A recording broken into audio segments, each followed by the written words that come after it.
안녕하세요, 포이입니다. 매년 5월이 되면 제가 항상 방문하는 곳이 있는데요. 서울을 대표하는 사찰 중 한 곳인 조계사입니다. 코로나 때문에 연등 행사가 계속 취소되다가 올해 다시 재개되었는데요. 연등 행렬은 지난주에 이미 끝났지만 연등은 계속 전시 중입니다.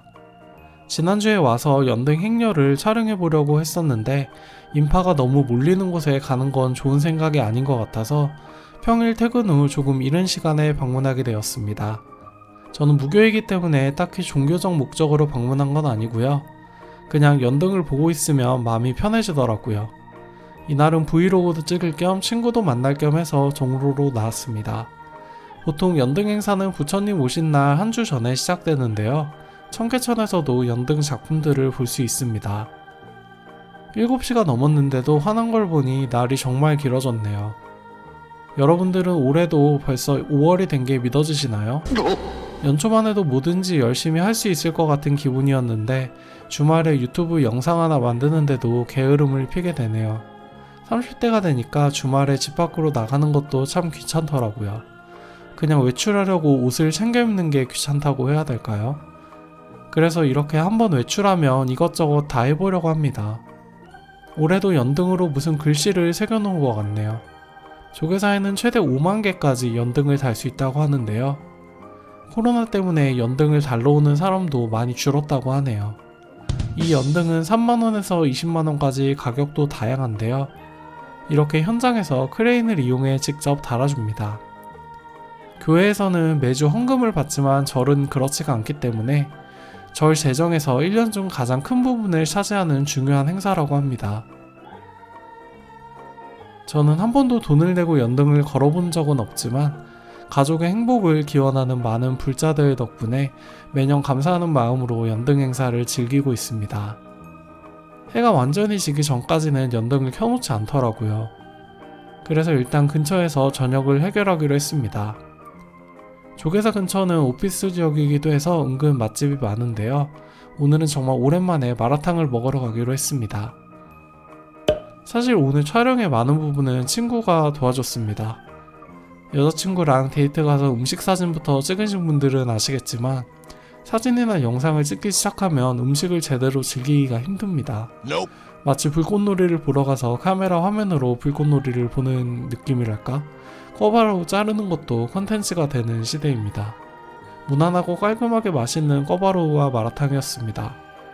둘 다 이가 약한 30대 아저씨라서 납작당면 대신 옥수수면을 넣었습니다. 밤이 되고 등불이 켜지자 자연스럽게 사람들도 많아지기 시작하는데요. 그래도 평일 저녁이라서 아주 북적이는 느낌은 아니었습니다. 실외 마스크 착용 의무는 해제되었지만 마스크를 벗은 사람은 없네요. 야외긴 하지만 사람이 많이 몰리는 곳이라 조심하는 게 좋겠죠. 하지만 마스크를 강제로 못 벗게 하는 거랑 내가 벗기 싫어서 안 벗는 건 엄청나게 큰 차이가 있다는 걸 느끼는 요즘입니다. 사진 찍으려고 잠깐 벗을 수 있다는 사실에도 큰 자유를 느끼네요. 카메라 조리개 설정에 따라서 느낌이 굉장히 달라지는데요. 연등 아래에 있으면 밤인데도 나처럼 환해서 사진 찍기도 좋습니다. 실제로도 그냥 사진 찍으러 오시는 분들이 많은 것 같아요. 요즘에 날씨가 딱 산책하기 좋은 날씨라 가볍게 둘러보기 좋습니다. 목탁 소리를 듣고 있으면 마음도 차분해지고요. 여러분들도 연등 보면서 한 해 소원 빌어보세요. 연초에 빌었던 소원은 잘 이루어지고 계신가요?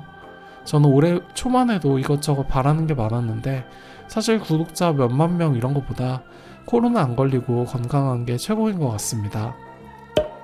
대웅점엔 오른쪽 목조 열의 자상은 올해 보물로 새로 등록되었다네요. 그리고 조계사 한쪽 구석에는 이렇게 하얀색 등들도 볼 수 있는데요. 이미 돌아가신 분들을 위한 극락왕생 기원 등입니다. 저는 처음에는 이게 뭔지 몰라서 막 인물사진도 찍고 했었는데 이쪽에서는 웬만하면 사진을 안 찍는 게 맞을 것 같네요. 기독교에서 천국이 있다면 불교에는 극락이 있는데요. 그냥 극락에 가면 끝인 게 아니라 거기서 다시 수행을 해야 된다고 합니다. 저는 아직 죽음과 사후세계에 대해서 깊이 생각해 본 적은 없지만 내가 죽은 후에도 누군가 이렇게 잘 되기를 빌어주면 좋을 것 같네요. 누군가 나를 위해 간절히 기도해준다는 것만으로도 이 세상을 의미있게 살았다는 증거가 아닐까 싶은 생각이 문득 들었습니다.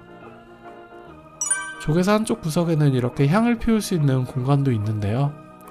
불교에서 향은 희생과 화합 그리고 공덕을 상징한다고 합니다. 이러니까 마치 제가 독실한 불교 신자 같아 보이네요.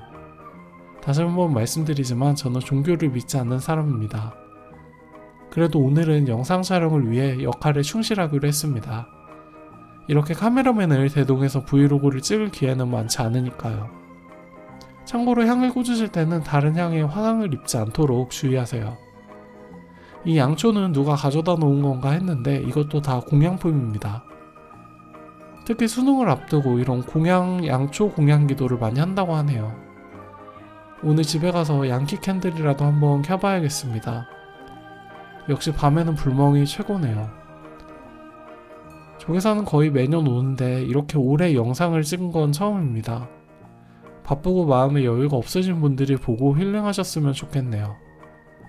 코로나가 잠잠해지면 열심히 놀러 다녀야지 결심했는데 막상 코로나가 풀리니 어딜 가나 사람이 많아서 딱히 갈 데가 마땅치 않네요. 저와 친구는 촬영을 마치고 2차를 먹으러 갔습니다. 조계사 근처에 있는 공평동 꼼장어집인데요.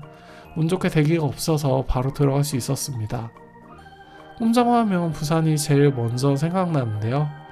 자갈치장에서 먹던 그 정도 맛은 아니지만 꽤 준수한 맛을 보여줍니다. 다 익혀놔서 먹기도 편하고 가격도 합리적인 것 같아요. 무엇보다 화이팅 넘치는 직원들의 분위기와 친절함이 좋았습니다. 참이슬 3병으로 오늘 하루도 이렇게 마무리되네요. 중국 마라탕으로 시작해 일본 피카츄로 끝나는 글로벌한 식사였습니다. 오늘도 긴 영상 시청해주셔서 감사합니다.